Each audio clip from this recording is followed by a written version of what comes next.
Let's go.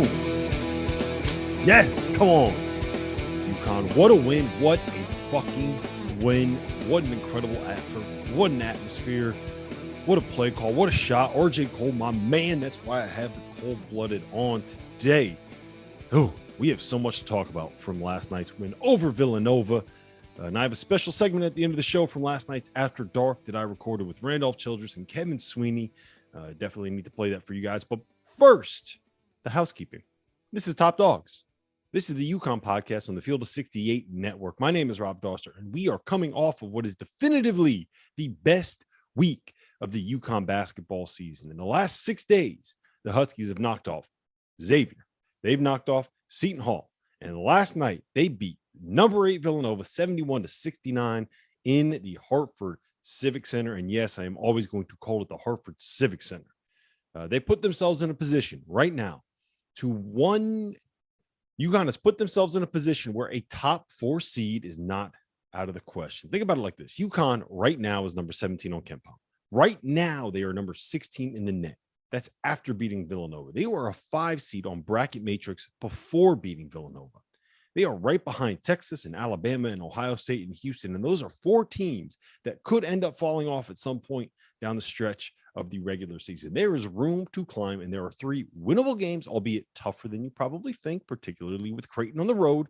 There's a good chance that UConn can become a top 4 seed, if not a top 3 seed, when things are all said and done and the bracket is revealed. But most importantly, I think that this is worth mentioning. UConn is peaking at the exact right time. And I'll get into that in a minute. Before I do, we got to talk about what happened on Tuesday night, man, because it was one of the most memorable and enjoyable UConn games that I can recall. Certainly the best since they've returned to the Big East Conference. The Hartford Civic Center, which is what I am going to call it in perpetuity, was a cauldron last night. I wasn't there, but on TV, it sounded like it sounded like a plane was taking off inside of the building. My man, Matt Norlander, was there, and he said that it sounded like a rock concert in the building. The best teams in college basketball play in front of the rowdiest crowds. The reason why Kansas won 100 straight Big 12 titles is that Fog Allen is a fortress. That's what the Civic Center was last night. Shout out to everyone that showed up. Shout out to everyone that showed out, because I cannot remember the last time that a UConn home game had an environment quite like that. What was it? Maybe Texas, when Texas came as the number 1 team to Gamble. Maybe it was in Madison Square Garden in 2014 when UConn beat Michigan State for the right to go to the Final Four. I don't know. It's been a long, long time, and it was great to see a UConn home game be what it was supposed to be again. Now, before we get into what it actually means and how the game ended, I do think we need to first talk about Danny Hurley, Kamani Young, and everything that happened with that coaching staff. That was not the greatest situation in the world. For those that missed it, Hurley was pissed about calls on back-to-back possessions. And after Tyrese Martin was fouled on a missed layup, he smacked the scorer's table, which is enough to get yourself a technical foul. He was upset that he got that T, which I do believe in a moment of honesty, he would probably say that he deserved. And after letting official James Breeding hear about it, he turned to the crowd behind the bench and waved his arms to get them fired up, to get them riled up. This resulted in Breeding hitting him with a second T, and Dan Hurley was ejected. Now, there's a lot to unpack here. For starters, Breeding is not exactly the most well-liked official in college basketball. After the ejection, I was texted by a number of coaches about him. One called him the biggest dick in the officiating ranks. Another said that he's oversensitive and he over-officiates. Another one told me that he is the worst official that I've ever seen. And I'm sure that's just the people that Breeding is pissed off. And I'm sure that there are plenty of coaches out there that think that he is good enough. But there do seem to be quite a few people that are willing to reach out to me to tell me how much they dislike James Breeding as a referee. And that is not something that I've had happen to me before. I also think it's important to say this. Dan Hurley is not exactly the most popular coach among officials. He is constantly on them, constantly cussing them out, constantly working them, constantly wearing them out. And if you've seen him in the heat of a game, he's not exactly doing this in the most nonchalant manner. So I do think that it cuts both ways here. This is how I will sum it all up. Hurley did not deserve to be ejected for what he did last night. The first tech was probably deserved. The second one was soft as hell.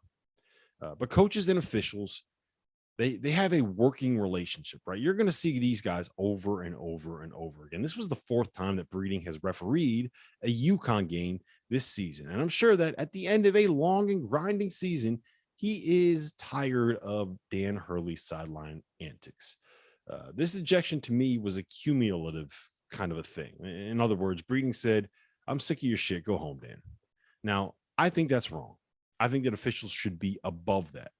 At the same time, I do think that there is reason to be critical of Hurley because of what happened. The sideline antics, while loved by UConn fans, while I do think it's something that this fan base and this program embraces. I mean, look, we put up with Jim Calhoun for how long, man? He was a maniac as well. But doing it the way that he does it puts himself at risk of being run and being tossed because one grumpy official is over dealing with him. This isn't just basketball. You know, it's not just sports. Success in any walk of life hinges on the ability to navigate working relationships with a wide range of people. Losing that with officials is not going to be a positive thing. Now, to be clear, I think that James Breeding was wrong to eject Dan Hurley last night. But Dan Hurley put himself in this position to be ejected when he didn't deserve it. No one's perfect, but I do think that is something that he probably needs to work on, right? Don't be referee enemy number one. You don't want to be that guy because you're going to put yourself in these situations again. But this also did allow for Kamani Young to shine. And man, did he ever shine last night. His ability to calm the team down after the two technical fouls allowed Villanova to go on their 6-0 run. His ability to provide an air of confidence and an air of composure. He pressed all the right buttons in the second half. But most importantly, he did three things in the final 35 seconds that I thought were just tremendous. The first was the set that he dialed up for Tyler Polley to get that open three, right? That was beautiful. That was quintessential UConn in 2022. They ran a whole bunch of false motion. They had a whole bunch of dribble screens, and it all ended up in Tyler Polley running off of a screen, taking a dribble into a wide open three, and knocking it down. The second thing that he did fantastic was after calling the timeout with 26 seconds left to set up that Polley three, he had his guys immediately ready to trap. And that press and that trap coming off of a made shot allowed them to be able to force that jump ball and force that turnover that got the ball back down by 1 with 17 seconds left. And the number three thing was the play that he drew up for RJ at the end. There was a lot of false motion, but again, what it ended up with was RJ Cole with Adama Sanogo in an open side ball screen. RJ turned down the screen, went to his right, got to the basket, finished a tough floater with his right hand. And man, again, cold-blooded, baby. On the final Villanova possession, got to give a shout out to RJ again. He drew that charge on Colin Gillespie. Cold fucking blooded. Let's go. There's a reason I have this shirt on right now.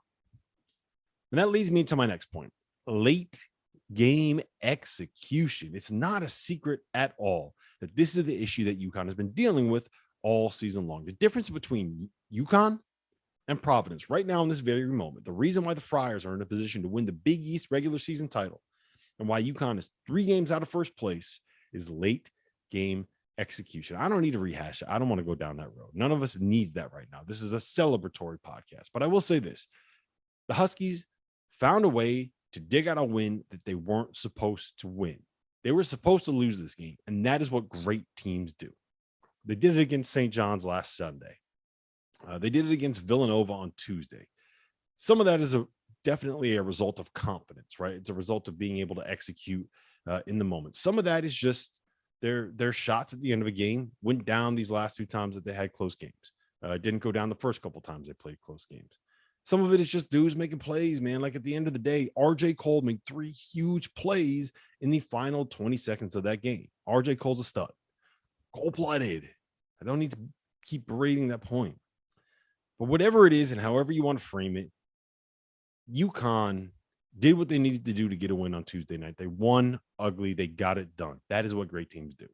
Now, when you combine that with the fact that the wins over Seton Hall and Xavier, the other thing that they've been struggling with It really does feel like this team is hitting their ceiling at the perfect time. I mentioned it a couple episodes ago, but one of the biggest concerns I had with UConn was that they couldn't turn like their 4-0 runs into 10-0 or 12-0 runs, right? They couldn't take those 4 minutes when they didn't give up a bucket and use it to create a double-digit lead.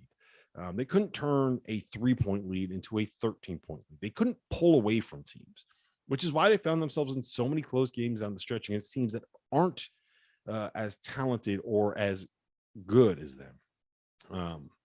In the second half against Seton Hall, I thought was one of their best halves of basketball this season. They pulled away and they put that game away, and they did it playing quintessential UConn basketball. In the first half against Xavier, they opened up a lead that was big enough. I think they were up 17 at the half, that they played like shit for the first 10 minutes of the second half, and it didn't matter. Xavier was never able to get within one possession. That's what UConn needs to be able to do. They need to be able to get those leads that are big enough that they can play like ass and still win for certain stretches of the game. Now, they've been able to do that for the last couple of games. They've been able to win close games the last 2 times they played close games. They're now on a 4-game winning streak. We got Georgetown on the road. We got Creighton on the road. So now's the time. Now's the time to make your run. Finish the regular season on a 7-game winning streak. Before we move on and start looking forward, though, I do want to let you guys listen to the UConn segment from the After Dark podcast last night. So we're going to drop that in right here. But before we do any of that, gentlemen, we need to talk about those UConn Huskies. They knocked off Villanova tonight 71-69 in a game where they trailed by 4 points with 35 seconds left on the clock. It is a massive win for UConn, who has now won 4 straight. They've beaten Seton Hall, they've beaten Xavier, and now they've beaten Villanova in their own building over the course of the last week. So, Sweeney, I'm going to you first on this one.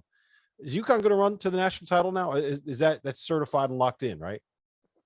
Man, I mean, I don't know about that, but I will say this. I mean, what a confidence builder today has to be, right? Not just the fact that you won the game against the kind of standard bearer program in this conference, but the fact that you did it the way that you did it, losing your head coach early in the game, dealing with that adversity, going down 4 with under a minute to go, having to battle back, forcing a turnover against one of the most, steady-handed teams in college basketball, and then executing down the stretch with 2 really outstanding play calls by Kamani Young and 2 great executions by, the UConn offense. And again, did it come down to a last second call, a block charge, a 50-50 call? I think that probably, if I was officiating, would have been, a block. Yeah, it did. But at some point, I mean, you got to feel really, really good if you're UConn for the way that you were able to close out this ball game late and build confidence heading into March.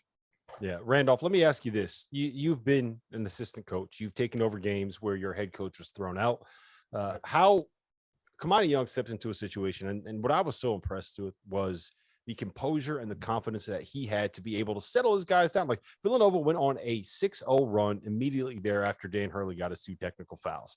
The crowd was riled up. The players were losing their cool a little bit, and he stepped in, called them down, got them going in the right direction, called up those 2 place designs at the end of the game. I thought he did a terrific job. You've been in that situation. How difficult is it to take over for a head coach that gets run like that in the middle of a game?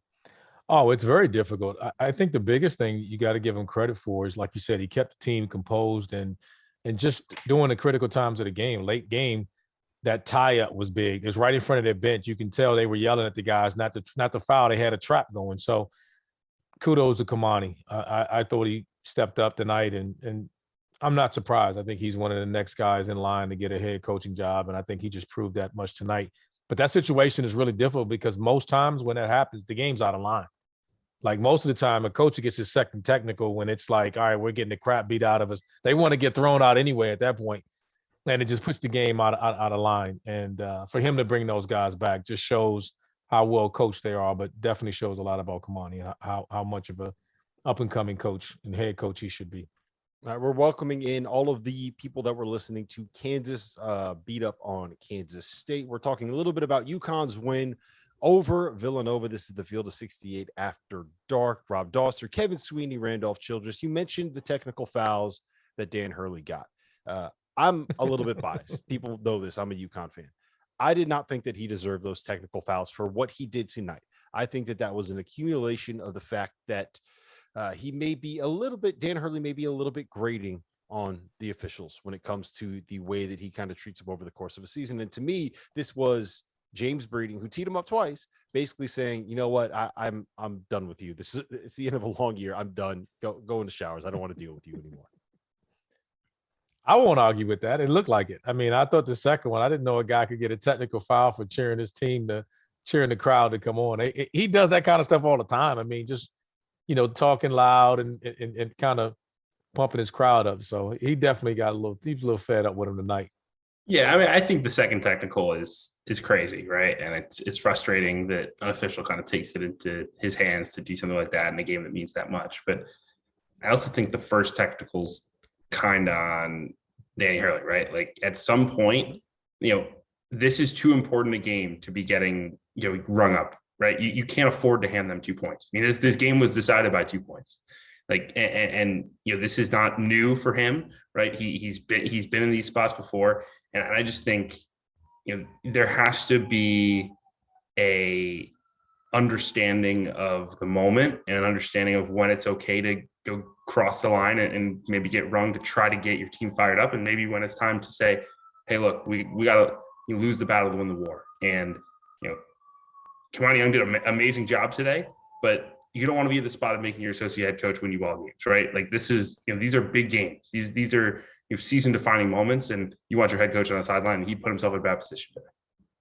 The guys are going to be who they are, though, right? They're going to be, no matter what their personality are, they're going to be. If you're laid back and reserved, they'll get on you about that. You know what you're getting if you go watch Dan Hurley. If you're going to UConn, you know what you're getting. You know what you're playing for, and they love him. Say what you want, they love him. And was he a little extra over the top tonight? He was. Yeah, his persona very much fits with what the UConn fan base is, and the people that root for that team and the people that go to those games. I do think, though, that there is room to criticize him for putting himself in a position where you're going to get run like that. Look, if you hit the scorer's table, you're probably going to end up getting a technical foul, right? Am I right on that, RC? You've been on more sidelines than I have. Yeah. If you smack the scorer's table, you're probably going to get rung up. And let's be honest too. He gave him a few choice words too. let's be clear about that. I'm sure he just wasn't saying you missed a call. I'm sure there was a little bit more. The possession more earlier vocabulary put to that. It was a buildup of things. The possession before, he was getting into James Breeding because of a foul that was called when Brandon Slater went to the basket. He thought that UConn should have gotten one on the other end. Then they go down, and Tyrese Martin, to be fair, did get fouled. Like there were 2 or 3 offensive rebounds in a row. The third one, Tyrese Martin got fouled on. Like he got hit on the arm as he went back up to finish something. It happens all the time in these games. Dan Hurley's reaction was to smack the board. Boop, you get rung up. You get mad about it. You overreact, and then you clearly antagonize the official by getting the crowd revved up. Like when people don't like you, like that's the thing. Sweeney, you had a great point about this, right? There needs to be a working relationship, right, between officials and coaches, right? Yes, right. And at some point, you have to, again, you don't have to like the guy, right? I mean, we've all been in spots where we don't like a coworker, a colleague, someone we have to deal with, on a day-to-day basis. But like at the end of the day, you can't be at a point where you're at each other's throats all the time, and it winds up costing your organization, right? And if Dan Hurley and James Breeding hate each other, that's cool. But you have to understand, and again, I'm not saying James Breeding's blameless in this, but if you're Danny Hurley, you have to understand that your actions are going to cost your team, and you have to be careful. You can't keep showing up officials and then winding up in a situation where officials get mad at you and get teed up, and then you say why, right? Like you operate like this all season long. You set yourself up to get run in a game like this. Mm-hmm. Yeah, that's the way I feel about it as well. What do you make of UConn moving forward, Randolph? I've always liked their team, but I worry about them come late game tonight. And we talked about this before. I joked about you being a UConn fan, but we said it today. They'll go as far as RJ Cole take. That's what I said to you earlier today. And then it's ironic he closes the game out tonight. And against the better teams, didn't happen as much tonight. He played great, and so much at stake. But he made the right play with the tie-up. But they still struggle, and they get predictable with him. I think teams just focusing on him make another guy beat you or handle a late game. I just don't like how they'll get in. I don't think they'll go very far. I don't see them getting through the first weekend. Sweeney? I think I'm a believer, especially with the way that Sonogo played today, right? I mean, Eric Dixon took it to UConn in the first meeting. I think he had 24 and 12, and it's a huge reason why Villanova won that game. And I thought the UConn's front court kind of took it personal, and Dama Sonogo came out and played a really good ball game. He had 20 points, 6 rebounds, 3 assists, 2 blocks. Like, he played as complete a game as I've seen from him. And I think when you have that level of an anchor on the block, combined with some guys who can space the floor, and then a point guard like RJ Cole, who has made big plays and proved again tonight he can be a clutch shot maker, you have a chance to really make some noise, right? They're physical, they're big and strong defensively. They can really guard and win a game on that end of the floor. But they have enough weapons, I think, as Cole continues to establish himself as a really good lead guard, as Sonogo continues to establish himself as a guy you don't want to mess with on the block, and then all the wings that they have. I think they have enough to really be a dangerous team in March and make a run in the second weekend. So go ahead, Rob. I want to ask you this. If you guys, I know you say you like UConn. I know you do, Rob. Give me a third scorer that you can count on come a tournament game or any game going forward, even in the Big East tournament. Who's going to be your third scorer on that team? They needed to be Tyrese Martin, and he hit a couple shots tonight. He was not finishing stuff at the basket tonight. Here's my biggest thing with UConn. Is that it's been late game execution, right? The reason why they are so high up in the KenPom rankings, they were favored tonight. They won by 2 against Villanova, and they did not cover the spread. It was 2.5 when it closed at Bet Rivers. The reason why they are ranked so high in the metrics, and they're so high on KenPom, and their efficiency is so good, is because they lose all these close games where they can't execute in a final possession, where they're not able to scheme something up. I think back to the overtime loss to Seton Hall. I think back to final possessions against Michigan State in the Bahamas. I think back to the final possession against West Virginia, where it was just a horrific final possession. They lose by 3. Tonight was the opposite of that, right? There were a couple of bad possessions with 2 minutes left, but in the last 30 seconds, Kamani drew up 2 fantastic sets. One of them got Tyler Polley coming off of a pin down. He knocked down a 3. The other one created an open side ball screen for RJ Cole to get to his right hand, and he finished. Hopefully that's the kind of thing that can create a little bit of confidence in moments like that. I've said this before. They have enough guys and enough talent and enough ability and enough athletes and enough players that are just tough as hell to compete with anybody in college basketball this year. I truly believe that. Anybody in college basketball, those dudes are going to be able to compete with them at the very least. If they show up to play, they'll be able to compete.